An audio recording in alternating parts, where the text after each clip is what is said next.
सच्चे दरबार की जय। बांके बिहारी लाल की जय। विष्णु भगवान की जय।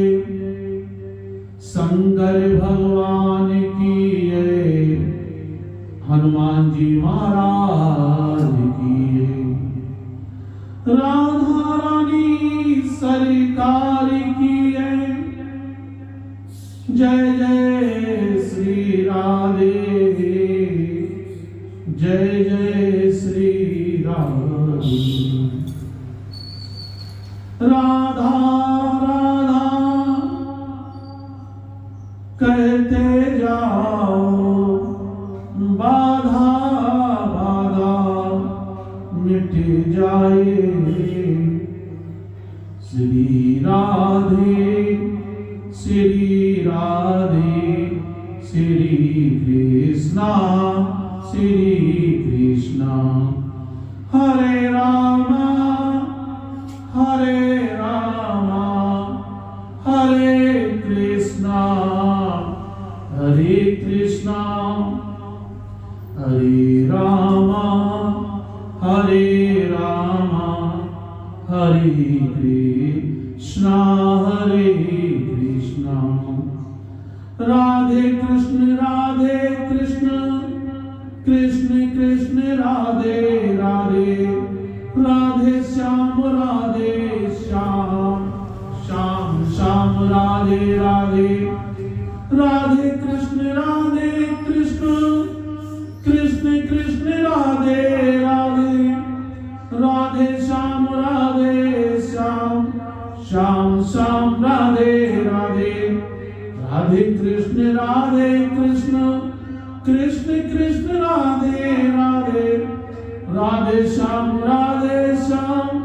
श्याम श्याम राधे राधे।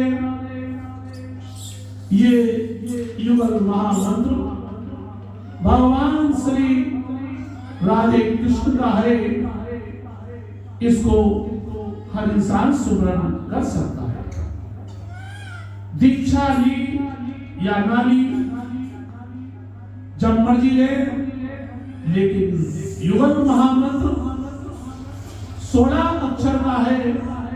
इसे कोई भी ले सकता है। राधे राधे। इसीलिए भगवान कहते हैं मंत्र कोई हो जपते रहो। नाथ सगल संपदा तुम्हारी। नाथ सगल संपदा तुम्हारी। मैं सेवक समेत सुत नारी। मैं सेवक समेत सुत नारी। जैसी रही भावना जिसकी, प्रभु देखी मूरत तिन जैसी। सिया राम में सब जग जानी। करो प्रणाम जोर जुग पानी। राम कहवाओ अपना भला इसी में जानो। राम राम सब कोई कहे, दशरथ कहे न कोई। एक बार दशरथ कहे, खोटे यज्ञ फल होए। उमा का है प्रभु अनुभव अपना। बिन सत्य हरि जगत सब सबना। उमा का है प्रभु अनुभव अपना। बिन सत्य हरि जगत सब सबना। राधा मेरी स्वामिनी, मैं राधे का दास। जन्म जन्म मोहे दीजिए।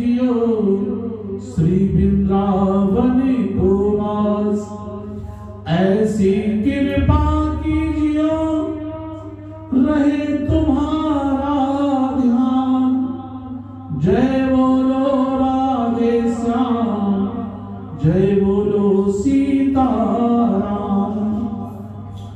राम कहो आराम मिलेगा, कृष्ण कहो कष्ट मिटेगा। राधा कहो बाधा मिटेगी, सीता कहो शांति मिलेगी। बोलो बांके बिहारी लाल की है, राधा रानी सरकार की है। भगवान की कृपा, भगवान की दया और भगवान की कृपा से अगर हम सभी को अच्छा परिवार प्राप्त हो जाए गृहस्थ आश्रम में, तो सोने पे सुहागा है। कहते हैं अगर हमारा आपका परिवार भगवान की कृपा से अच्छा हो, संस्कारित हो, तो भगवान कहते हैं मैं हमेशा उस परिवार से खुश रहता हूं। संसार में स्त्री का सम्मान बहुत जरूरी है। अगर स्त्री का सम्मान करोगे तो भगवान को प्रसन्नता होगी। कोई भी हो, कन्या हो, युवा हो, बुजुर्ग हो, सभी का सम्मान करना हमारा आपका धर्म है। क्योंकि स्त्री के द्वारा ही पुरुष की पहचान है। नर जन्म बड़े भाग से मिलता है, नारी का जन्म बड़े भाग से मिलता है। दोनों से ही यह संसार चलता है। अकेले नर कुछ नहीं कर सकता और अकेले नारी कुछ नहीं कर सकती। इसीलिए भगवान ने इस संसार में सर्वप्रथम स्त्री और पुरुष को भेजा था। मात्र इस संसार में दो ही लोग थे और आज देखो अरबों खरबों की संख्या में स्त्री पुरुष इस संसार में भ्रमण कर रहे हैं। उसी में संत महापुरुष हैं, अच्छे बुरे लोग हैं, दुखियों का दुख नहीं देख सकते ऐसे लोग भी हैं, दानी भी हैं, हर प्रकार से इस धरती पर विराजमान। भगवान की बड़ी असीम कृपा हम सभी लोगों पर। आज हमारे साथ हमारी अर्धांगिनी राधे राधे बैठी हुई है और इनका भी मन हुआ कि मैं भी साथ में बैठूं। मैंने कहा ठीक है बैठो, इसमें बुराई क्या है। अपनी स्त्री को बैठाने में कोई बुराई नहीं, किसी और की स्त्री को बैठाने में 100 सवाल खड़े हो जाएंगे। इसमें कोई संशय की बात नहीं।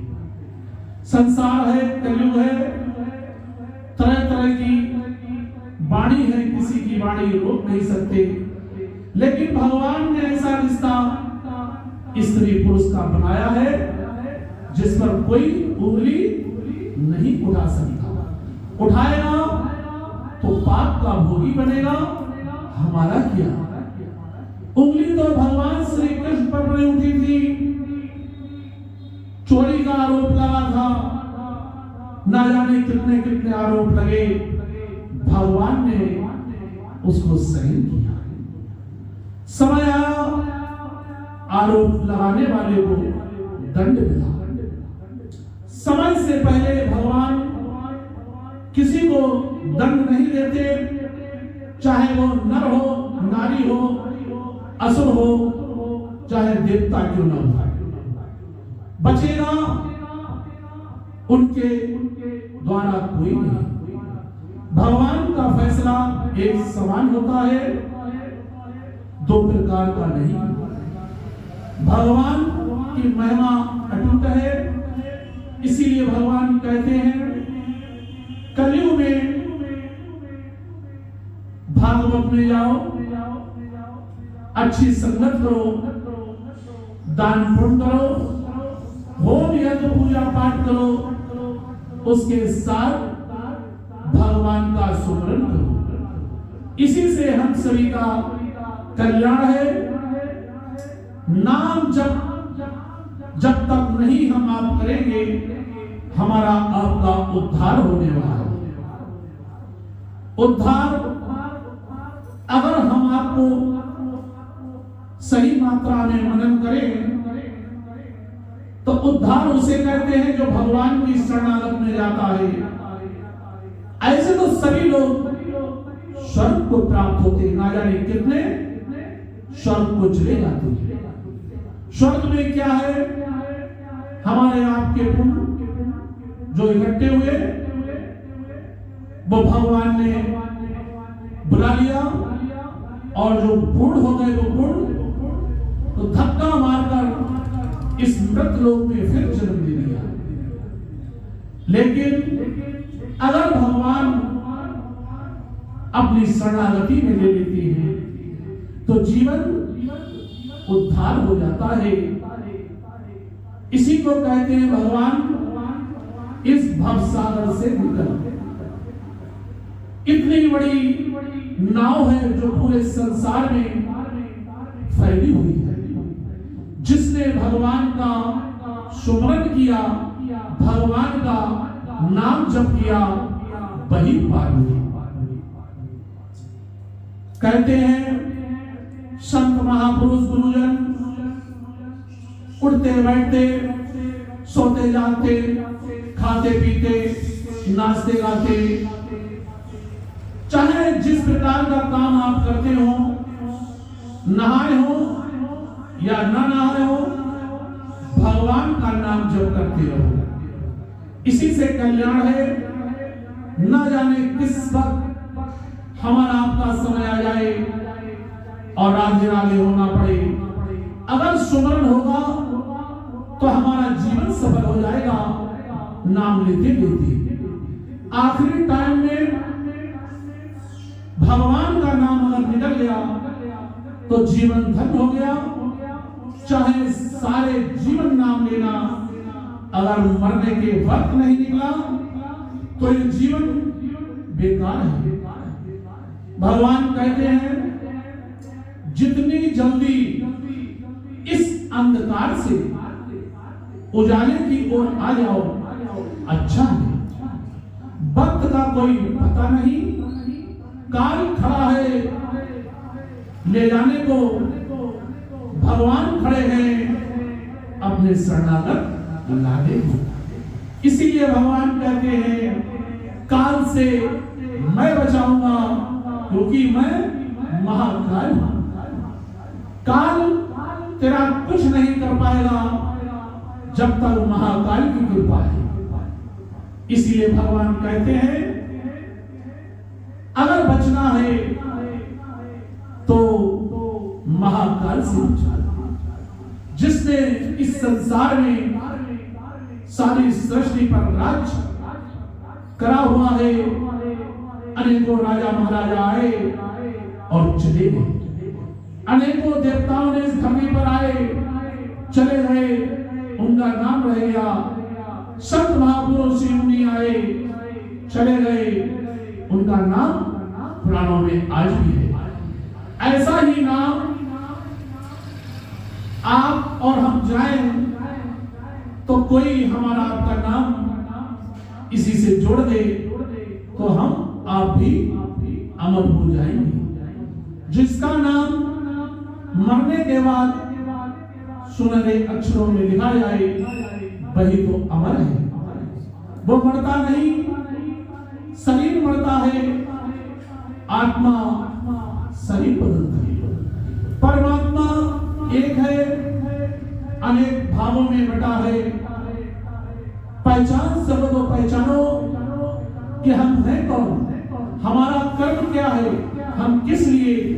इस धरती पर आए, भगवान ने हम सभी को इस धरती पर क्यों भेजा? भूल गए हैं, विकारों से घिरे हुए हैं, नई नई तकनीकें मशीनें चल रही हैं, उसी पर निर्भर हो गए हैं। यही हमारा जीवन एक मशीन हो गया। भगवान कहते हैं भौतिक चीजों को धीरे धीरे दूर करो, मैं तेरे साथ हूं। कहने को इस बार दिसंबर जाने वाली है और आप देखें भगवान की कृपा से ठंड पास में नहीं। मैं कहता हूं कोई कोई मिल जाता है, जरा थोड़ी ठंड मेरे पास ही भेजा। भगवान की कृपा से ठंड दूर रहती है। भगवान क्या नहीं कर सकते? भगवान सब कुछ कर सकती है। गर्मी में एसी की जरूरत नहीं, पंखा मिले ना मिले, और ठंड में किसी गर्माहट की जरूरत नहीं, सिर्फ गर्माहट भगवान की है। भगवान की गर्माहट से आप विचार करें, ऐसे जीव जंतु खुले मैदानों में हैं जिनको ठंड नहीं लगती। ये भगवान की कृपा नहीं तो क्या है? ऐसे ही मनुष्य के अंदर भगवान ऐसी शक्ति प्रवेश कर देते हैं और ठंड दूर कर देते हैं। जैन मुनि को देखो, नग्न अवस्था में भगवान की चर्चा करते हैं और खुले मैदान में ऐसे ही रहते हैं। उन पर क्या भगवान की दया नहीं? दया है, दया है, तभी तो ठंड में भी वो ऐसे और गर्मी में भी ऐसे ही रहते हैं। कितनी शुद्धता है जैन मुनियों में, जिनके यहाँ प्याज लहसुन आजीवन कोई नहीं खा सकता। भोजन बनता है तो रसोई इतनी सफाई से बनती है जिसका कोई जवाब नहीं। वो भी हिंदू धर्म से है, कोई और नहीं। भगवान शुद्धता देखते हैं। रसोई में जिस घर में चप्पल होती है उस घर में भगवान खुश नहीं होते, उनका भोग स्वीकार नहीं करते। लाभ आप अपने मन से बनाते रहो और लगाते रहो भोग, भगवान स्वीकार नहीं करेंगे। उनको तो सफाई की जरूरत है। इसीलिए भगवान कहते हैं अपने हृदय से जितना मैला कुचैला गंदा आपके हृदय में बैठा है उसको निकालो। मैं आने को तैयार हूं, निकालते क्यों नहीं? भगवान भी तड़पते हैं कि मैं अपने दास के पास जाऊं। व्याकुल रहती है कि मैं अपने दास के पास जाऊं। भगवान भक्त के बगैर नहीं रह सकते। सुदामा का सिर्फ नाम सुना और दौड़े दौड़े बाहर आ गए। कितने लोगों को भगवान ने रोका, लेकिन नहीं रुकी। इसीलिए भगवान कहते हैं हृदय की सफाई कर, मैं दौड़ा चला हूं। लेकिन इस कलयुग ने एक ऐसा माया जाल डाल रखा है, हम आप निकलने की कोशिश नहीं करते। एक साथ कोई चीज नहीं छूटती, धीरे धीरे प्रयास करो तो ऐसा कोई चीज संसार में नहीं जो ना छूटे। भगवान आपकी चीज धीरे धीरे छुड़ा दे। प्रयास करना पड़ेगा। पैसा जोड़ने के लिए खूब प्रयास करते हैं, भौतिक चीजों के लिए बहुत प्रयास करते हैं, लेकिन बुरी चीजों का त्याग नहीं करते। वैसे तो भगवान ने कोई ऐसी चीज नहीं बनाई जो बुरी हो, लेकिन कुछ चीजें ऐसी हैं जो भगवान को भोग नहीं लगता, कभी पुड़िया, तंबाकू, सिगरेट का, शराब का भोग नहीं लगता मंदिर में तो साफ सुथरी भोग लगती है। ये तो भावना का मंदिर है, लेकिन असली मंदिर हमारा आपका शरीर है, जो साक्षात भगवान श्री कृष्ण राम को देखा और सुना। ऐसे इस धरती पर आए, क्या वो भगवान नहीं थे? नर बन के लीला कर रहे थे। क्या उन्होंने ऐसी कोई चीज वस्तु खाई? नहीं खाई। चाहते तो खाते, क्यों खाते? वो तो परमात्मा है। लेकिन उन्होंने नर लीला की, समाज को सुधारने के लिए वेद पुराणों का रचना की। इसीलिए भगवान कहते हैं, आ जाओ हमारी शरणागति में, उद्धार हो जाएगा।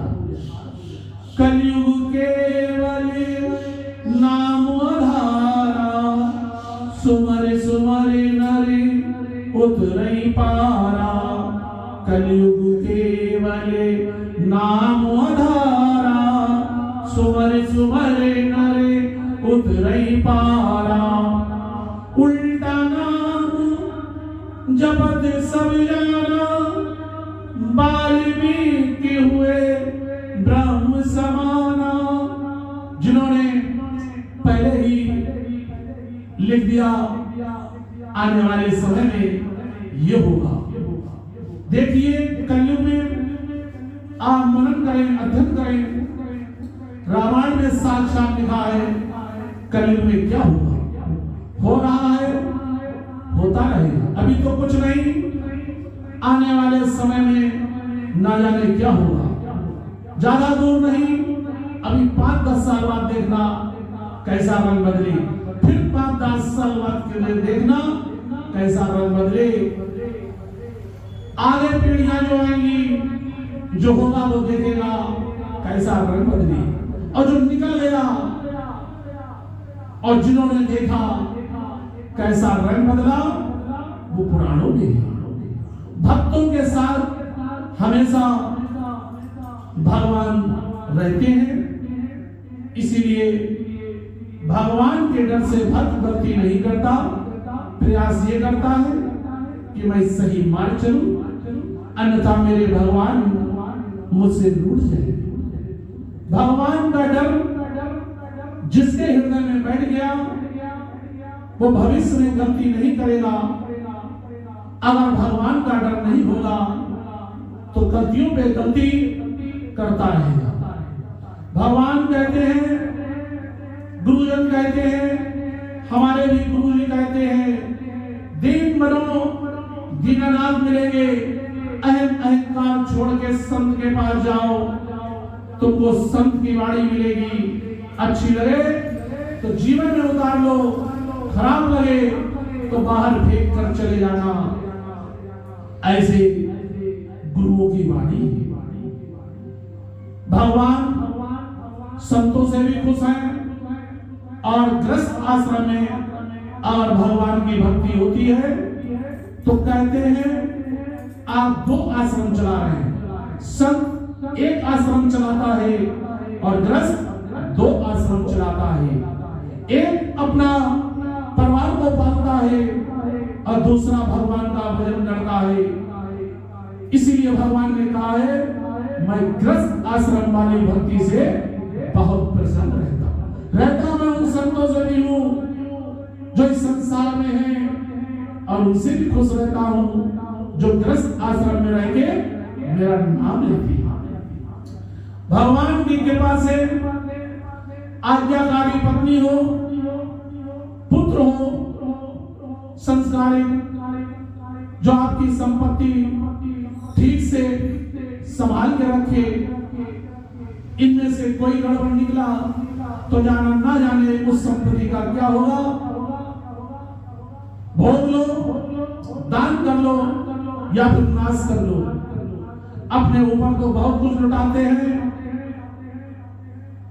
नारियां बुरा मान जाएंगी। एक बात जरूर है, अपने ऊपर ब्यूटी पार्लर जाती है, 2000-4000 खर्च कर देती है। उसी वक्त अगर कोई गरीब मांगने वाला आ जाए तो कहती मेरे पास टूटे पैसे नहीं। अपना चेहरा संभालने के लिए 5000, 2000, 10,000 खर्च कर देती है, 2 रुपए उसके लिए नहीं। लेकिन ऐसी भी नारियां हैं जो कहती मैं ब्यूटी पार्लर नहीं जाऊंगी, मैं अपने जीवन का धन गरीबों में खर्च करूंगी, मैं ज्यादा तारीफ नहीं करूंगा। मेरी भी नारी एक ऐसी है जो मेरे सामने पास में बैठी है। ये ब्यूटी पार्लर नहीं जाती, घर में ही सच संवर लेती है और अपना बचा हुआ धन अच्छे काम में लगाती है। ये बड़ा सौभाग्य है। ऐसे ही नारियों को होना चाहिए, अपने बचत खाते से अच्छे कार्य करना चाहिए, भगवान को खुशी होगी। भगवान का दिया हुआ धन अच्छे कर्मों में जब लगता है तो भगवान को बहुत प्रसन्नता होती है। भगवान का दिया हुआ धन और किसी गलत मार्ग में लगता है तो भगवान को खुशी नहीं होती। भौतिक चीजों से आप खुश तो होंगे थोड़ी देर के लिए, लेकिन वो खुशी पल भर के लिए आएगी और चली जाएगी। लेकिन भगवान की खुशी आजीवन रहेगी। भगवान का नाम लेने के लिए कोई पैसा खर्च नहीं होता, निःशुल्क मिलता है। जितना चाहो आप बटोर लें, अपने घरों में रख ले। ये शरीर भी एक घर है, इसी में रखा जाएगा। घर के अंदर तो बहुत कमरे हैं लोगों के, लेकिन नहीं रख सकती। शरीर एक किराए का घर है। जब तक आपका हमारा शरीर है, भगवान की वाणी ले लो, अन्यथा ये शरीर छूटने के बाद मुर्दा नहीं बोलता। जब तक जीवित है, भगवान हमारे आपके अंदर है, जब तक ये वाणी निकलती है, मरने के बाद मुर्दा नहीं बोलता, सीधे शमशान घाट को जाता है और राधे राधे हो जाता है। इसीलिए भगवान कहते हैं भक्तों की चर्चा करो, भगवान को प्रसन्नता होती है। इसी प्रकार भगवान ने एक ऐसे भक्त की चर्चा पुराण में लिखी। भक्त का नाम है रविदास। अभी तो कबीर की वाणी, कबीर की भक्ति की चर्चा हुई, लेकिन आज भक्त रविदास जी की चर्चा आपके सामने हो रही है। ध्यान से सुने कि भक्त रविदास जी कौन थे, उनका चरित्र क्या था। एक संक्षेप में इसमें लिखा है, ध्यान से सुने। एक छोटा सा चरित्र उनका है। भारतवर्ष में भक्ति की जो लहर चली थी, उसमें भक्त रविदास जी का भी बहुत ऊंचा स्थान है। इस धरती पर जब तक भगवान ऐसे ऐसे भक्त बनाएंगे जो जाने के बाद लोग याद करते हैं और करते रहेंगे। इसीलिए भक्तों की चर्चा से भगवान खुश होते हैं, कहते हैं जितना चाहो करो, हमें बहुत आनंद आता है। इसी प्रकार भक्त रविदास की चर्चा हुई, लहर चली थी, उसमें भक्त रविदास जी का भी बहुत ऊंचा स्थान है। महान महापुरुष, और यूं कहें कि भक्तों में श्रेष्ठ भक्त हुए हैं ऐसे भक्त जिनकी वाणी पढ़कर आज भी अनेकों जीव मुक्ति के मार्ग पर चलते हैं। आइए आपको उनकी कथा श्रवण करवाएं। मैं बहुत परिवर्तन का आ जाते हैं, जीवन में बहुत परिवर्तन आ जाते हैं जिसने भक्तों की चर्चा सुनी, ना जाने कौन सा सब किसके अंदर ज्ञान और वैराग भक्ति प्रदान कर दे। इसीलिए भगवान कहते हैं भक्तों की चर्चा जरूर सुनो। बाणी पढ़कर आज भी अनेकों जीव मुक्ति के मार्ग पर चलते हैं। आइए आपको उनकी कथा श्रवण करवाए। ऐसे भक्तों और अवतारों की जीवन गाथाएं सुनते रहे तो जीवन में बहुत परिवर्तन आ जाती है। श्रेष्ठ भक्त रविदास जी का जन्म भी गंगा किनारे के महान पूजनीय शहर काशी बनारस में हुआ था। आप पिता रहु चमड़े का व्यवसाय व्यापार का किया करते थे और जाति चमार में से था। जो जूता चप्पल बनाते हैं उनको कहते हैं। उसी में उन्होंने जन्म लिया। भक्त जी की माता का नाम ध्रुवनिया था। वो एक परिश्रमी नेक माता थी जो प्रभु परमात्मा पर अटूट विश्वास रखती थी। दोनों जीवों का जीवन मेल भरा सर्वत बहुत अच्छा था होने के कारण के पास अच्छे पैसे थे। बच्चे के जन्म की उन्होंने धूमधाम से खुशियां मनाई। शिशु के जन्म की खुशी में उन्होंने बाजे गाजे बजाए और अपनी जाति के लोगों को भोजन पान करवाया।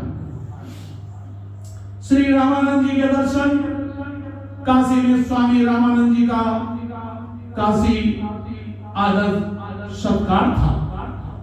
आप गरीबों के गुरु माने जाते हैं। आप गरीबों के घर को चढ़ पड़ती है।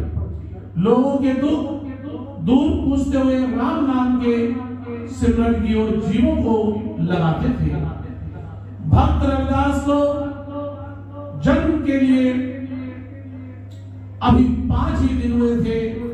नवजात शिशु रविदास दूध नहीं पीता था और रोता रहता था। उसका रोदन देखकर माता हृदय अत्यंत दुखी होता था। उसने अपने पति रहु से कहा, जी किसी से पूछो बालक दूध नहीं पीता है और रोता रहता है, जैसे कि इस दुनिया में आना उसे अच्छा नहीं लगा। हो सकता है इसलिए रोता हो कि भगवान ने उसको हम गरीबों के घर क्यों भेज दिया। हम निम्न जाति के चमार चमड़े से रात दिन घूमते हैं। रघु ने उत्तर दिया, धुनिया ऐसी बातें ना करो, काम काज की बात है। हम किसी से कम हैं, आप जाओ और किसी को पूछो। अपनी धर्म पत्नी का कहना मानकर रघु घर से बाहर निकलकर अभी थोड़ी दूर ही गया था कि आगे स्वामी रामानंद जी आते दिखाई दिए। रिवाज अनुसार उसने धरती पर माथा टेक कर रामानंद जी का स्वागत किया। रामानंद जी, स्वामी रामानंद जी सुनाओ, भक्त क्या बात है। स्वामी जी ने कहा, राधे राधे भक्त क्या बात है, शरीर तो ठीक रहता है, हालचाल पूछा। संत का स्वभाव है अपने दास से हालचाल पूछना। प्रभु महाराज आपकी कृपा है। भक्त ने उत्तर दिया, कुशल पूर्वक रखते हैं। मेरी आपके आगे एक प्रार्थना है। स्वामी रामानंद जी, क्या प्रार्थना है। रघु महाराज, मेरे घर बालक ने जन्म लिया है, उसका नाम रविदास रखा है। वो जन्म से दूध नहीं पी रहा है, केवल रोता रहता है। रात के समय जब उसने जन्म लिया औरतों ने बताया है, उजाला हो गया था। बालक बड़ा सुंदर है, पर एक दुख है, वो दूध नहीं पीता। बताइए महाराज, मेरा बालक दूध क्यों नहीं पीता है।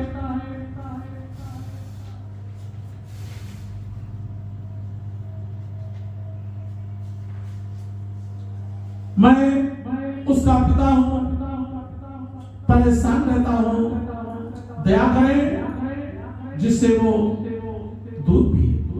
आप तो दयावान राम के प्यारे हो, कृपा करके मेरे बच्चे को देखो। रामानंद जी, स्वामी रामानंद जी, चलो प्रेमी, हम आज किसी के दर्शन करने के लिए ही बेताब फिर रहे हैं। कुछ समझ में नहीं आता कौन मन को विचलित कर रहा है। हो सकता है तुम्हारा बालक ही हो। 4 दिन से मन उपराम है, कोई नजर नहीं आता किसको मिलना है। ऐसा कहते हुए गुरु रामानंद जी रघु के पीछे पीछे चल पड़े। रघु घर पहुंचा। रघु खुश था कि भगवान स्वयं उनके घर आए। वो भाग्यशाली है। स्वामी जी आंगन में जा खड़े हुए। तो रघु अंदर गया तथा बालक को उठाकर बाहर ले आया। स्वामी रामानंद जी ने बालक को देखा। उसके चेहरे को देखकर सिर पर हाथ रखकर स्वयं वचन करने लगे, हे बालक, रोना ठीक नहीं, पूर्व जन्म का फल है वो प्राप्त हो गया। आगे समझ कर चलना। यदि समझ कर चलोगे तो मन की मुरादें पूरी हो जाएगी। इस तरह वचन करके उन्होंने राम राम कहा तो बालक उन्होंने से हट गया। मुस्कुराया। रामानंद जी ने उसके सिर से हाथ उठा लिया और रघु से कहा, भक्त, इसे ले जाओ और इसकी माता को कहो कि इसे दूध पिलाए, ये पी लेगा। इस तरह वचन करके रामानंद जी चले गए। उनके मन की बेचैनी भी खत्म हो गई। रघु बालक रविदास को अंदर ले गया। उसकी माँ धुरबनिया को सौंप दी तो रविदास ने दूध पी लिया। उस दिन के बाद रविदास जी फिर कभी न रोए, हंसते रहे और जो भी आपके दर्शन करने आता उसके कष्ट दूर हो जाते। ये सब राम की महिमा है। बताइए, भगवान किसी जाति से नहीं, उसकी श्रद्धा भाव से प्रसन्न होते हैं। कहने को रविदास ने एक मोची के यहाँ जन्म लिया, लेकिन भगवान की कृपा कितनी थी, आज लोग धर्म से ईर्षा जन्म कर रहे हैं। कहते हैं हमारे आपके चरण जो है वो सूत्र है, मुख ब्राह्मण है, भुजाएं क्षत्रिय है और जो पेट है ये वैश्य है। सारे धर्म हमारे आपके शरीर के अंदर है। सारी जातियां हमारे आपके शरीर के अंदर है। पहचान सको तो पहचान लो, जान सको तो जान लो कि हम कौन हैं, किस लिए इस धरती पर आए हैं, हमारा उद्देश्य क्या है। इसके जानने के लिए हम आपको समझना चाहिए कि भगवान ने हम सभी को किस लिए इस धरती पर भेजा है। भगवान अगर जातियां देखते तो ऐसे ऐसे भक्त क्यों बनाते। भगवान भाव के भूखे हैं, किसी जाति से उन्हें कोई लेना देना नहीं। भगवान के लिए एक समान है। किसी जाति के अंदर अगर वो नर है तो वो भी नर है, उसके अंदर खून है तो आपके अंदर भी खून है। कोई फर्क जब भगवान ने नहीं बनाया तो हम आप क्यों बनाते हैं, क्यों भेदभाव करते हैं। नहीं करना चाहिए। भगवान को अच्छा नहीं लगता और हमारे आपके ऊपर पाप चढ़ता है। पूछा जाएगा ऐसा जब भगवान के दरबार में हाजिरी रहेगी, बताओ तुमने इस धरती पर क्या किया, क्या जीवन भर यही करते रहे। क्या उत्तर दोगे। चुपचाप खड़े हो भगवान कहेगी इसलिए मैंने नहीं भेजा, सबको गले लगाओ, सबसे प्रेम करो। भगवान सभी से प्रेम करते हैं। भगवान के भक्त भी जो उनके दास हो जाते हैं वो किसी से ईर्ष्या जलन छल कपट नहीं करते, प्रेम करते हैं। अपने बिगाड़ों को हटाओ, भगवान को बैठा लो और सबसे प्रेम करो। इसी से हम सभी का इस कलयुग में कल्याण है। कल्याण जो चाहता है वो भगवान की शरणागति में जाए, जो नहीं चाहता वो अलग मार्ग पर जाए। भगवान को क्या जैसा भजोगे वैसी ही प्राप्ति होगी। इसीलिए भगवान कहते हैं जितनी जल्दी हो सके मोह माया ईर्ष्या जलन छल कपट अहंकार मद मोह लोभ लालच इनका त्याग करो। त्याग करने से ही फल की प्राप्ति होती है। विचार करो रामायण में राम 14 वर्ष के लिए जब वनवास गए तो भरत ने अपना चरित्र कैसे निभाया। ऐसे भाई था राम नंगे पैर, भरत भी नंगे पैर। राम पीतांबर वस्त्र पहने हुए जंगल में गए, उधर भरत ने भी वैसे ही वस्त्र पहने। उधर राम ने कंदमूल फल खाए, इधर भरत जी ने भी कंदमूल फल खाए और हमेशा रोते रहे कब हमारे राम आएंगे और अपना सिंहासन लेंगे। आज इस कलयुग में भरत बनना बहुत कठिन है। आज तो एक दूसरे की संपत्ति हड़पने में लगे हैं। त्याग करो भरत की तरह। भरत धरती पर जरूर लेटते थे लेकिन अपने बराबर एक गड्ढा खोदकर राम से नीचे लेटते थे। राम वन में धरती पर लेटते थे और उस धरती के नीचे गड्ढा बनाकर भरत जी लेटते थे। ऐसा त्याग था कि हमारे प्रभु राम हमेशा हमसे ऊंचे रहे और हम भगवान के नीचे रहे। ये उदार भाव एक भक्त में होना चाहिए। लेकिन आजकल कलयुग है, किसी के गुरुजी अगर व्यास गद्दी पर है तो शिष्य सोचता है मैं भी जाकर बैठ जाऊं। लेकिन शिष्य का काम है गुरु जी के चरणों में बैठना, क्योंकि वो हमारे गुरु जी हैं। गुरु जी से कभी तर्क वितर्क ना करे। गुरु जो भी बन जाए उसका सम्मान करे, त्याग करे। जीवन भर त्याग करोगे तो भगवान की प्राप्ति होगी। भरत ने ऐसा किया कि उनकी खराब पुरुषी थी। आज कलयुग में कोई ऐसा होगा? अगर कोई होगा तो शायद मालूम नहीं कौन होगा। आजकल अगर 4 भाई हैं तो सबके अपने अपने शोभा, लेकिन त्याग बड़े भाग्य से मिलता है। त्याग की भावना होनी चाहिए।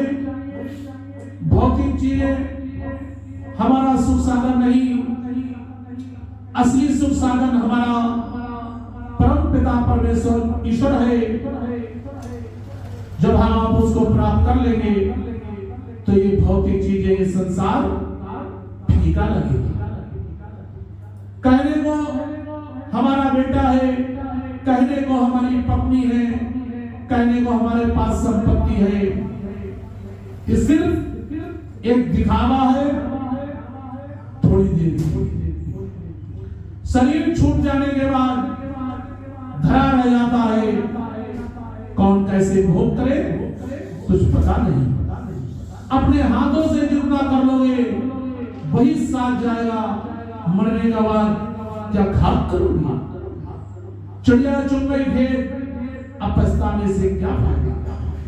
हमारे गुरुजी भागवत में जरूर कहते हैं, जबकि उनकी उम्र इस समय 94 साल में हो गई है। बहुत उस श्रेणी के गुरु जी हैं, त्याग भावना उनके अंदर इतनी है जिसका कोई जवाब नहीं। कोई उनके पैर नहीं छू सकता, दूर से दंडवत होती है। पैसे उनके शिष्य खर्च करते हैं, उनको क्या जरूरत। असली धन झोली और माला है, इसी में सारा मथुरा काशी है।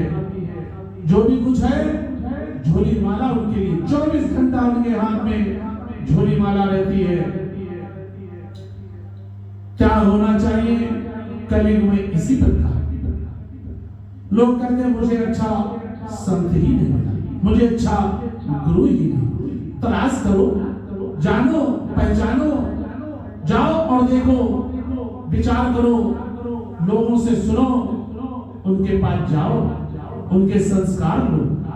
भगवान हम सभी पर दया करते हैं, वही वहां तक पहुंचाएंगे और आपको हम सभी को दीक्षा दिलवाएंगे।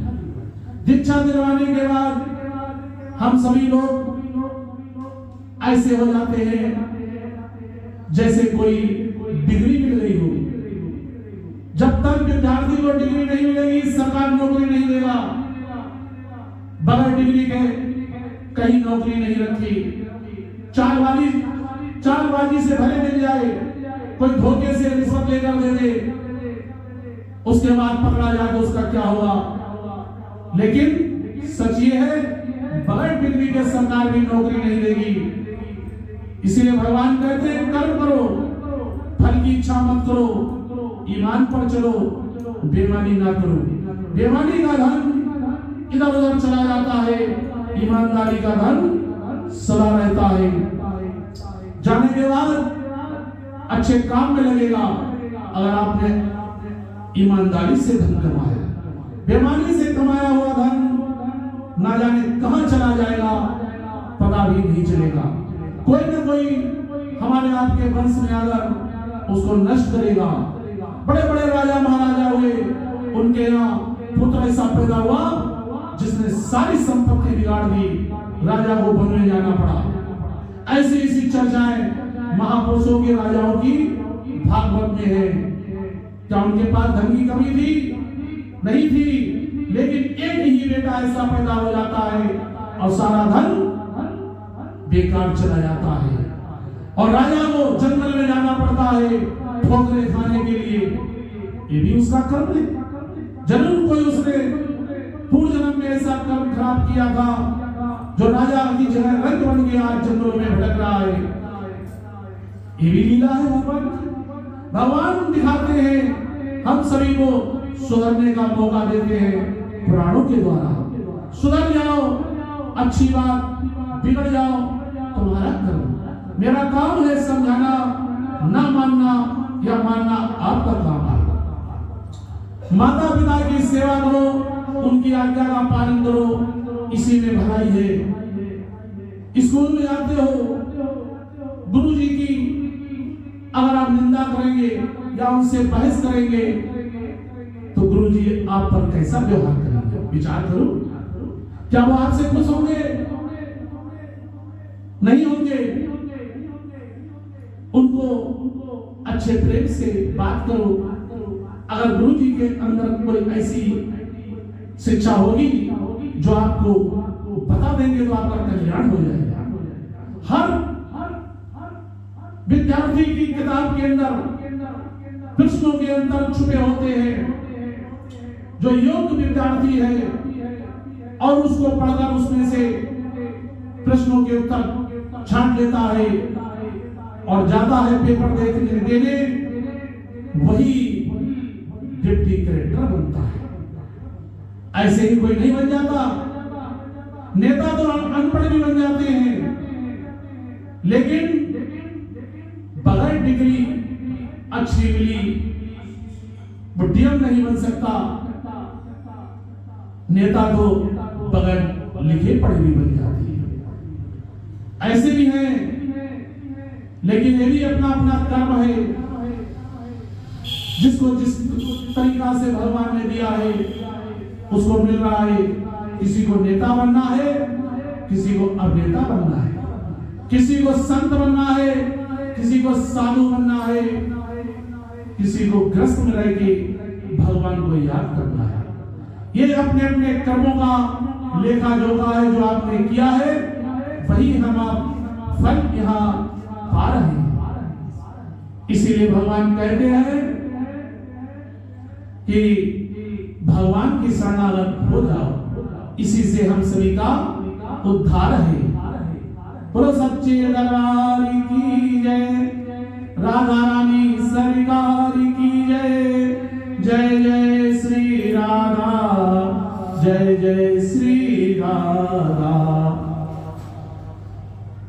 कहते हैं भगवान का भजन बड़े भाग से मिलता है, इसलिए इसके छोड़ना नहीं, पकड़ कर रखो। झोली और माला मिल जाए तो अपने हार की तरह इसको गले में डाल लो, जैसे हम आप हीरे का हार संभाल कर रखते हैं, खो ना जाए, इसी प्रकार इसको डाल लो। बोलो सच्चे दरबार की जय। ओम शांति शांति।